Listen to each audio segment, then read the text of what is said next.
बिस्मिल्लाहिर्रहमानिर्रहीम। अस्सलाम वालेकुम नाज़रीन, आप यूट्यूब चैनल देख रहे हैं। मैं इमरान खान हूँ। सबसे पहले इमरान खान साहब ने क्या कहा जेल से, वो आप सुन लीजिए। डोनाल्ड ट्रंप जो है वो आज हलफ उठाने जा रहा है। यानी अभी जब मैं आपसे ये बात कर रहा हूँ तो चंद घंटों के बाद आपको ये खबर आ जाएगी कि डोनाल्ड ट्रंप ने अमेरिका के 47वें सदर का हलफ उठा लिया है। एक दिन पहले डोनाल्ड ट्रंप ने जो अनाउंसमेंट्स की उसने खतरे की घंटी बजा दी है पूरी दुनिया के लिए, अमेरिका की एस्टेब्लिशमेंट के लिए और अमेरिका की जो पुरानी हुकूमत गई है उनके लिए भी। यानी डोनाल्ड ट्रंप अपनी पॉलिसीज़ के साथ आ रहा है, पहले से ज़्यादा तगड़े तरीके से आ रहा है और वो और उसकी टीम पहले से मुख्तलिफ भी है। अब इस पर हम बाद में बात करते हैं। इमरान खान साहब ने एक बात बड़ी क्लियरली ये कह दी है, एक मरतबा फिर कह दी है कि मैंने डील कोई नहीं करनी। ये अलीमा खान साहबा गई थी, कुछ सहाफ़ी भी गए थे, वो भी मिले थे और वकील भी मिले थे।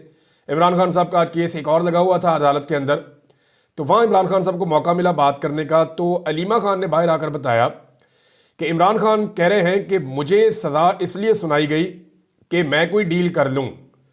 इमरान खान का कहना है कि कोई डील नहीं कर रहा, जितनी देर जेल में रखना है, जितने मर्जी ऐसे जजेस लाकर बिठा दें, मैं डील डूल नहीं करूँगा, मैंने कोई डील नहीं करनी और मैं मुकदमात का सामना करूँगा।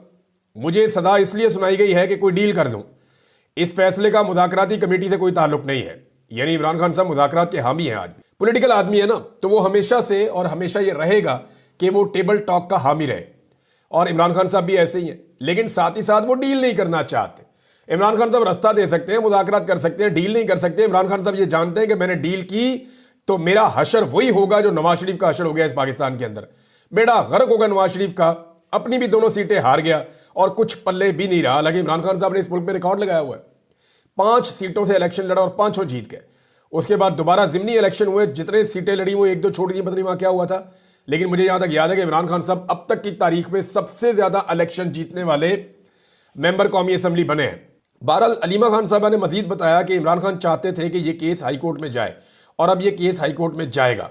उन्होंने 2 मुतालबात पर बात करने को कहा है और वो वही मुतालबात है जो इमरान खान साहब कहते हैं कि जी जुडिशल कमीशन बनाए, और दूसरा इमरान खान साहब कहते हैं जी कि जो बेगुनाह कैदी हैं, जिनको सियासी नौयत के केसेस बनाकर जेलों में बंद किया हुआ है, उनको रिहा किया जाए। बुशरा बीबी को सहूलतकारी पर 7 साल की सज़ा सुनाई गई। ये भी तो बताएं कि ये कौन सी सहूलतकारी है।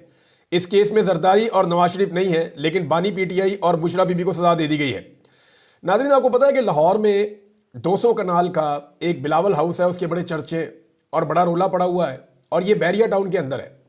बैरिया टाउन के अंदर जो एक कनाल है ना, वो भी बहुत महंगा है आजकल। यानी अगर आपने 1 कनाल का घर लेना है बैरिया टाउन में तो आपको 15 करोड़ रुपए तक का मिल सकता है और 10 करोड़ रुपए तो नॉर्मल कीमत है। तो ये इतना महंगा घर है लाहौर के अंदर बैरिया टाउन में, और वो बड़ा पोश एरिया बना हुआ है, बड़ी ज़बरदस्त सिक्योरिटी इन्होंने लगाई हुई है, अपना बिजली का निज़ाम लगाया हुआ है, अपना पूरा एक गेटेड कम्युनिटी है। तो बैरिया टाउन के अंदर फैसिलिटीज़ भी हैं, कमर्शियल एरियाज भी हैं। तो वो एक अलग शहर ही उन्होंने डेवलप किया हुआ था मलिक रियाज साहब ने वहाँ पे। तो वहाँ बिलावल का इतना बड़ा घर कैसे बन गया, कभी किसी ने सोचा है? ये उसी दौर की बात है जब बिलावल हाउस बन रहा था लाहौर में बैरिया टाउन के अंदर। जिस वक्त कराची के अंदर मलिक रियाज साहब जो है वो ज़मीन एक्वायर कर रहे थे बैरिया टाउन कराची के लिए, और उसी पे बाद में मलिक रियाज को 460 अरब रुपए का जुर्माना भी हो गया था। अब ना किसी ने जरदारी को पूछा, ना किसी ने मुराद अली शाह को पूछा, उनमें से एक सदर है, दूसरा वजीर आला है, और मलिक रियाज को जुर्माना कर दिया। ठीक है, अच्छा किया, जुर्माना किया। और उसके बाद यही मलिक रियाज नवाज शरीफ के बेटे से प्रॉपर्टी खरीदते हैं दुगनी कीमत के ऊपर, और वो भी नवाज शरीफ मलिक रियाज को बुलाकर कहता है कि मेरा बेटा मुश्किल में है, आप उससे 1 हाइट पार्क खरीद लें, और फिर ये खरीद लिया जाता है। अब मुझे एक बंदे ने फोन करके क्लेम किया, मैं उसको कंफर्म नहीं कर सकता, लेकिन इसके ऊपर तहकीकात करनी चाहिए। अगर किसी के पास भी कोई इंफॉर्मेशन है तो वो जरूर मेरे साथ शेयर करें।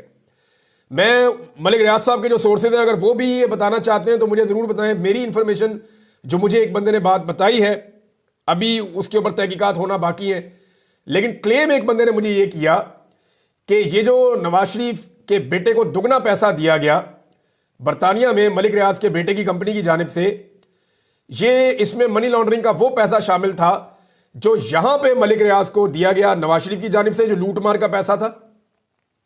और ये पैसा था जो जाली आईपीपीएस लगाए गए पाकिस्तान में। यानी बहुत बड़े बड़े कमीशन इन्होंने कमाए ना आईपीपीएस लगा के। ये जो आईपीपीएस जिनकी कीमत अभी भी आप चुका रहे हैं, 1 यूनिट आप बिजली इस्तेमाल करते हैं, 3 यूनिट के आप पैसे देते हैं। उसकी वजह क्या है? उसकी वजह यह है कि कैपेसिटी पेमेंट्स। तो इन्होंने जो धड़ाधड़ ये आईपीपीएस लगाए थे तो इनको सवाब तो नहीं हो रहा था, कमीशन ही मिल रहा होगा ना। यानी मुबैना तौर पे इसमें कमीशन है, और ये कमीशन का पैसा जो है वो मलिक रियाज को दिया गया, जी मेरे बेटे को वहां पे आप दे दे उस प्रॉपर्टी को खरीदने के बदले में। तो 20 मिलियन पाउंड की प्रॉपर्टी 45 मिलियन पाउंड में खरीद ली वहां पे। तो पागल तो नहीं था मलिक रियाज या उनका बेटा कि उसने इतनी महंगी खरीद ली। तो अब ये भी एक बंदे ने मुझे बात बताई है, आई एम नॉट श्योर, लेकिन मलिक साहब इसको अगर कंफर्म करना चाहे, अव्वल तो वो करेंगे नहीं, क्योंकि मलिक रियाज पे बहुत दबाव डाला था मलिक रियाज पर जनरल फैज हमीद ने कि जरदारी के खिलाफ जो है वो स्टेटमेंट दे दो।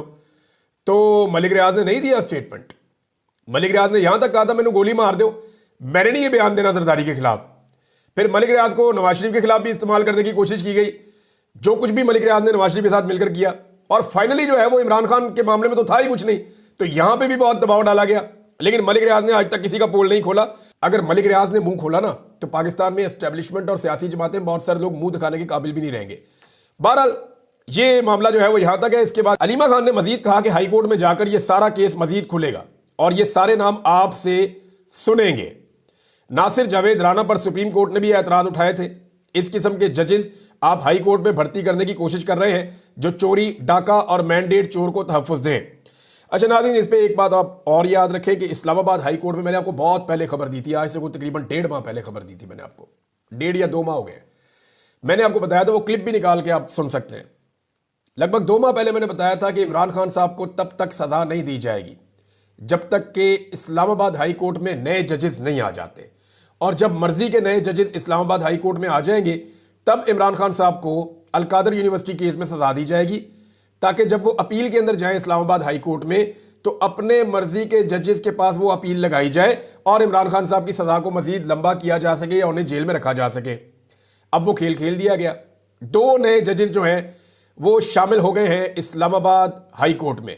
अब इन 2 जजेस के आने के बाद जो डिविजनल बेंच बनाए गए हैं, क्योंकि इमरान खान साहब की अपील जो है वो डीबी में जाके लगेगी, वो 2 जज उसको सुनेंगे।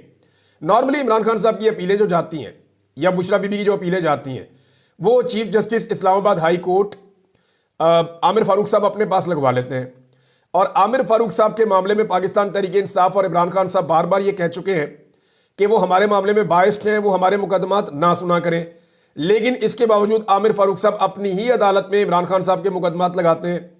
अब आमिर फारूक साहब ने जूनियर तरीन जज जो नए अपॉइंट हुए हैं उनमें से एक जज को अपने साथ मिलाकर एक डीबी बना ली है, जस्टिस इनाम अमीन मिन्हास। ये जज साहब आ गए हैं और ये अब हिस्सा है उस डीबी का जो आमिर फारूक साहब के साथ बनी है। अब इसमें ज्यादातर लोग ये कह रहे हैं कि यही बेंच है जिसके सामने, देखें कैसा मजेदार पाकिस्तान का निजाम है।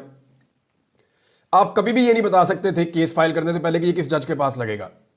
इमरान खान साहब ने अभी सिर्फ दस्तखत किए वकालतनामों के ऊपर, उनकी बीवी ने भी सिर्फ दस्तखत किए वकालतनामों के ऊपर, और ये केस लाकर लगाया जाएगा इस्लामाबाद हाई कोर्ट में। और पहले से सारी दुनिया कह रही है कि आमिर फारूक साहब अपने पास लगवाएंगे और इसी मकसद के लिए उन्होंने एक जूनियर जज को अपने साथ डीबी में शामिल कर लिया है। इसके ऊपर सलमान अकरम राजा साहब ने अपना एक मौक़िफ़ दिया है। उन्होंने कहा जी हम इसकी मुखालफत करेंगे, ऐसा नहीं हो सकता, ये रवायात के खिलाफ है। इतना एक संजीदा नौइयत का अहम तरीन केस है, उसमें सीनियर जज के साथ एक इंतहाई जूनियर जज को शामिल कर देना ये ज्यादती है। और यानी आप ये देखें ना कि आमिर फारूक साहब तो अब तक इमरान खान साहब को इंसाफ उस मामले में नहीं दिलवा सके जब उन्हें 9 मई को अदालत तोड़कर, यानी हाई कोर्ट के अहाते के अंदर से उनको अदालत का एरिया तोड़ने के बाद उनको गिरफ्तार किया गया था। फौजी अदालतों ने उसके बाद होने वाले वाकयात पर सजाएं सुना दी हैं। हालांकि फौजी अदालतों के अंदर वो जज नहीं होते, वो बेचारे कानून को जानते भी नहीं है, उन्होंने भी बेचारे रोल के उन्होंने सजाएं सुना दी हैं। लेकिन आमिर फारूक साहब अभी तक अपनी अदालत में होने वाली तौहीन या अपनी अदालत को तोड़ने वाले मामले में और वहां से एक साबिक वजीर आजम को अगवा करने के मामले में अब तक कोई पेशरफ्त नहीं कर सके हैं। तो ये जनाब आमिर फारूक साहब का और उनकी अदालत का इस वक्त सूरत हाल है, और उसमें इनाम अमीन मिन्हास साहब को शामिल किया गया है। ज्यादा प्रोबेबिलिटी यह है कि केस इमरान खान साहब का जाकर इस बेंच के सामने लग जाएगा। लेकिन जिस बेंच के सामने भी लगे, केस के अंदर है ही कुछ नहीं, केस के पल्ले ही कख नहीं है। और खुद जो जज फैसला दे रहा है वो कह रहा है जी तजादात है, प्रोसिक्यूशन ने जो बातें की वो तजादात है। मेरे ख्याल में आमिर फारूक साहब इसको लंबा खींच लेंगे, मैक्सिमम ये कर सकते हैं कि इसको लंबा खींच लेंगे, इसको ले जाए कई महीनों तक ले जाए, बहुत लंबा। वो पहले भी बहुत सारे केसों को बहुत लंबा ले जाने के माहिर हैं। तो आमिर फारूक साहब के सामने अगर ये केस लग गया तो वो इसको इतना लंबा खींच देंगे, इतना लंबा खींच देंगे, इसको 5-6 महीने तक भी खींच सकते हैं। अब डिपेंड करता है कि एस्टेब्लिशमेंट कब तक इमरान खान साहब का बोझ उठा सकती है। डोनाल्ड ट्रंप की जो अहम तरीन तकरीर आई है एक दिन पहले हलफ उठाने से, उसमें डोनाल्ड ट्रंप के अज़ाइम का पता चला है। कुछ चीज़ें जो डोनाल्ड ट्रंप के हवाले से क्लियर हुई है, जो चीन के हवाले से डोनाल्ड ट्रंप ने जो राब्ता हुआ चीनी की आदत से, ये इसको खुशाइन करार दिया जा रहा है। ऐसा लगता है कि डोनाल्ड ट्रंप किसी जंग में चीन के साथ भी नहीं जाना चाहते, वो यूक्रेन वाली जंग को फौरी तौर पे बंद करवाना चाहते हैं। जो कुछ मुआहदे जो बाइडन ने किए थे दुनिया के साथ, डोनाल्ड ट्रंप उनको ख़त्म करना चाहते हैं। और कुछ खुफिया दस्तावेजात हैं अमेरिका की तारीख की जो अब तक पब्लिक नहीं की गई, डोनाल्ड ट्रंप उनको भी पब्लिक करना चाहते हैं। इन दस्तावेजात को जब पब्लिक किया जाएगा तो अमेरिका की जो डीप स्टेट है उसके मुंह के ऊपर से नकाब उतरेगा। डोनाल्ड ट्रंप बहुत गुस्से में आ रहे हैं और डोनाल्ड ट्रंप को इस बात का आइडिया है कि डीप स्टेट ने उनका रास्ता रोकने की पूरी कोशिश की। अमेरिका की एस्टैब्लिशमेंट के खिलाफ डोनाल्ड ट्रंप का गुस्सा है। डोनाल्ड ट्रंप फौरी तौर पर एस्टैब्लिशमेंट को बेनकाब करने के लिए 3 रिपोर्टों का उन्होंने नाम लिया जिनको वो सामने लेकर आएंगे। पहली खुफिया दस्तावेजात जो है वो अमेरिकी सदर जॉन एफ कैनेडी के 1963 में होने वाले कत्ल की है। उसके बाद 1968 में सेनेटर रॉबर्ट कैनेडी और स्याफाम समाजी कारकुन मार्टिन लूथर किंग और स्याफाम समाजी कारकुन जो है वो मार्टिन लूथर किंग जो है उनके कत्ल के वाकयात से जुड़ी फाइलें भी डोनाल्ड ट्रंप कह रहे हैं जी मैं आम कर दूंगा। अब ये चीजें अगर डोनाल्ड ट्रंप करने जा रहे हैं तो आप अंदाजा कर लें डोनाल्ड ट्रंप और उनकी टीम किस कदर खिलाफ है डीप स्टेट या एस्टेब्लिशमेंट के। और अमेरिका की एस्टेब्लिशमेंट ही है जिसने पाकिस्तान के अंदर रिजीम चेंज में किरदार अदा किया। क्या डोनाल्ड ट्रंप इस मामले के ऊपर नोटिस लेंगे? क्योंकि यहां पे अगर इंक्वायरी हो जाती है ना तो ऐसी ऐसी चीजें सामने आएंगी कि 14 तबक सबके रोशन हो जाएंगे। एक और खबर है नाजरीन, और वो खबर यह है कि 8 फरवरी को हुकूमत ने ऐलान कर दिया कि यौम तामीर व तरक्की हम मनाएंगे। पाकिस्तान में टके की तामीर व तरक्की इन्होंने नहीं की जब से इक्तदार में आए। बेड़ा गर्क किया इन्होंने पाकिस्तान का। जितने मंसूबे चल रहे थे, चाहे वो डैम बन रहे हों, चाहे वो बड़ी हाईवेज बन रही हों, चाहे वो इंडस्ट्रियल जोन बन रहे हों, जितना भी प्रोजेक्ट पाकिस्तान के अंदर चल रहा था, जितने काम कर रहे थे, तो पाकिस्तान तहरीक इंसाफ एक नकम्मी सियासी जमात साबित हो रही है। वो सिर्फ इमरान खान साहब की मकबूलियत के ऊपर इन्हिसार कर रही है, वरना अभी तक वो वाइट पेपर जारी करते सिर्फ उन मंसूबों के ऊपर तो अवाम सर पकड़ के बैठ जाती जो मंसूबे इस हुकूमत ने आने के बाद बंद कर दिए हैं। सिर्फ खैबर पख्तूनख्वा के अंदर 90 बड़े मंसूबे, जिसमें तालीमी मंसूबे, हेल्थ के मंसूबे, एनर्जी के मंसूबे, इंफ्रास्ट्रक्चर के मंसूबे और ज़राए आमदरफ्त, तो बहुत सारी चीज़ें इन्होंने बंद कर दी। अब ये जितना कुछ इस हुकूमत ने बंद किया है उसके बाद ये कैसे मना सकते हैं यौम तामीर व तरक्की? बहरहाल ये मनाने जा रहे हैं, जबकि पाकिस्तान तहरीक इंसाफ उस दिन यौम स्याह मनाने जा रही है। अब होगा क्या? सोशल मीडिया के ऊपर आपको नजर आएगा यौम स्याह जो पूरी कौम मना रही होगी। दूसरी तरफ आपको जो है पाकिस्तानी मीडिया के ऊपर, क्योंकि उनको बेचारों को आज़ादी नहीं है ना, तो लिहाजा पाकिस्तानी मीडिया पे आपको मुस्बत रिपोर्टिंग नजर आ रही होगी जी, बहुत तामीर व तरक्की होगी पाकिस्तान की। आपको शहबाज शरीफ का चमकता चेहरा, नवाज शरीफ का दमकता चेहरा, और टिकटॉकर्स आपको नजर आ रही होगी, कोई इत्थे जा रही है, कोई इत्थे चप्पी पा रही है, कोई इधर से निकल रही है, कोई इधर से म्यूजिक चल रहा है, कोई स्लोमो आ रहा है। आपको यही सारा कुछ जनाब उसके अंदर नजर आएगा। अब अंदाजा कर लें कि पंजाब पाकिस्तान का सबसे बड़ा सूबा है। इस सूबे को चलाने के लिए ऐसे गैर संजीदा लोगों के और ऐसे अजीबोगरीब गिरोह के हवाले कर दिया गया है, ऐसे नौसरबाजों के हवाले किया गया है कि पंजाब का बजट रिहर्सलों पे, प्रोग्रामों पे, टिकटॉकरों पे, यानी एक राजकुमारी टिकटॉकर है और उसके शौक पूरे करने के लिए पहले तो उसे जाली वज़ीर आला बनाया गया, जाली फार्म 47 के ऊपर, और अब उसकी जाली मकबूलियत के लिए उसके शौक पूरे किए जा रहे हैं। इतना बड़ा सूबा ऐसे ड्रामेबाजों के हवाले कर दिया। और अब ये नौसरबाज जो है एक ही घिसा पिटा स्क्रिप्ट लेके चले जाते हैं, कभी जनूबी पंजाब में, कभी अपर पंजाब में, कभी जो है वो सियालकोट, कभी यहाँ कभी वहाँ, और जो इन्होंने ड्रामे शुरू किए हुए हैं और किसी किस्म का अवाम के लिए रिलीफ टके का है ही नहीं। जितने वादे इन्होंने अवाम के लिए किए थे वो सारे के सारे वादे इन्होंने तोड़ दिए हैं। अब सिर्फ झूठी तसल्लियां दे रहे हैं कि हम ये करने वाले हैं और वो करने वाले हैं। अवामी फलाह के तमाम मंसूबे बंद हो चुके हैं। इनके पास कोई अवाम को देने के लिए ना प्लान है, ना अवाम को देने के लिए कोई रिलीफ है। 300 यूनिट तक की बिजली इन्होंने मुफ्त देनी थी और 100 यूनिट वाले की इन्होंने कमर तोड़कर रख दी है। कोई प्रोजेक्ट इन्होंने मुकम्मल नहीं किया, और जिस प्रोजेक्ट का भी इन्होंने नाम लिया था वो सिर्फ उसके इश्तिहार छपे हैं और कुछ नहीं हुआ। और इन्होंने ड्रामे करने हैं रोजाना की बुनियाद के ऊपर, इन्होंने टिकटॉक बनाने हैं, उसके अलावा इनका कोई और शौक नहीं है। और अभी इकट्ठे होकर बैठे मियां साहबान, फैसला जो हुआ उसके असरात अब नजर आना शुरू हो गए। यानी हुकूमत जो है वो पाकिस्तान तहरीक इंसाफ के मुतालबात जो तहरीक इंसाफ ने किए उनसे भाग गई है। यानी हुकूमत का इख्तियार ही नहीं है, अव्वल तो बहुत कमजोर हुकूमत है।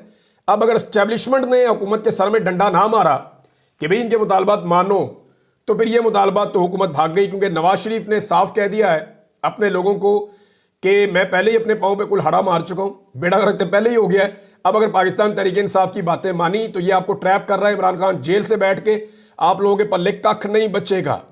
अब पीटीआई जो है वो अगर जुडिशल कमीशन नहीं बनाती हुकूमत, जिससे वो पीछे हट रही है, और हुकूमत ये कह रही है कि हमें मजीद वक्त चाहिए, हो सकता है हुकूमत 1 हफ्ता 5 दिन और मांग ले, और हो सकता है पाकिस्तान तहरीक इंसाफ वो वक्त दे भी दे, लेकिन हुकूमत जुडिशल कमीशन बनाएगी नहीं, क्योंकि जुडिशल कमीशन बनाने में हुकूमत का सारा बयानिया बढ़ जाता है। 26 नवंबर के कत्लेआम का जवाब इनके पास है नहीं, पूरी दुनिया में आवाज उठ रही है। 9 मई को जो कुछ भी हुआ उसके ऊपर इन्होंने जो उसके बाद किया उसका भी जवाब इनके पास नहीं है। इमरान खान को क्यों और किसने और कैसे गिरफ्तार किया, किसके हुक्म पे गिरफ्तार किया, जब उनको अगवा किया गया इस्लामाबाद हाई कोर्ट से, इसका जवाब भी किसी के पास नहीं है। अब पाकिस्तान तहरीक इंसाफ के पास भी कोई रास्ता बचेगा नहीं, यानी उन्हें सिविल नाफरमानी की तहरीक में जाना पड़ेगा पूरी संजीदगी के साथ, जिसको अभी तक पाकिस्तान तहरीक इंसाफ संजीदगी से नहीं देख रही, और नई अवामी तहरीक की तैयारियां तेज करनी पड़ेंगी। हुकूमत मजीद वक्त मांग सकती है, जैसा कि मैंने आपको बताया। नवाज शरीफ साहब ने एक फैसला किया कि जो बैरूनी दबाव आएगा इंसानी हकूक के लिए, उसको एक सियासी हथियार बनाया जाए। तो मैं मियां साहब को सिर्फ एक बात कहना चाहता हूं कि मियां साहब, जैसे आपने गुज़िश्ता 3 साल गुजारे हैं ना, या 2019 में जब आप डील मार के प्लेटलेस गिरा के पाकिस्तान से निकल गए थे, उस वक्त से लेके आज के दिन तक आपके पास मियां साहब अब सिर्फ एक ही हथियार है, और वो हथियार है ब्रश और पॉलिश। इसके अलावा आपके पास कोई हथियार नहीं है। इसी हथियार का आपको इस्तेमाल करना पड़ेगा मियां साहब, दिन रात करना पड़ेगा मियां साहब, रफ्तार के साथ करना पड़ेगा मियां साहब, क्योंकि जिस वक्त आपने बूट पॉलिश छोड़ी, आपके इक़्तिदार का सूरज गरू। अब आप कोई बयानिया नहीं बना सकते, कोई किसी चीज को आप अपना हथियार नहीं बना सकते, आपका कोई नैरेटिव नहीं बनेगा। आपके पास सिर्फ पॉलिश होगी और आपके पास ब्रश होगा। आप पॉलिश करते जाएं, करते जाएं, करते जाएं, इससे आपके इक़्तिदार को थोड़ा बहुत टूल मिल जाएगा। शहबाज शरीफ साहब को पॉलिश ज्यादा तेज करनी पड़ेगी, क्योंकि आदिल बाज़ई वाला जो केस है, उस केस में जो बयान हल्फी जमा करवाया गया था वो इनके शरीफ बरादरान के खाते पड़ गया।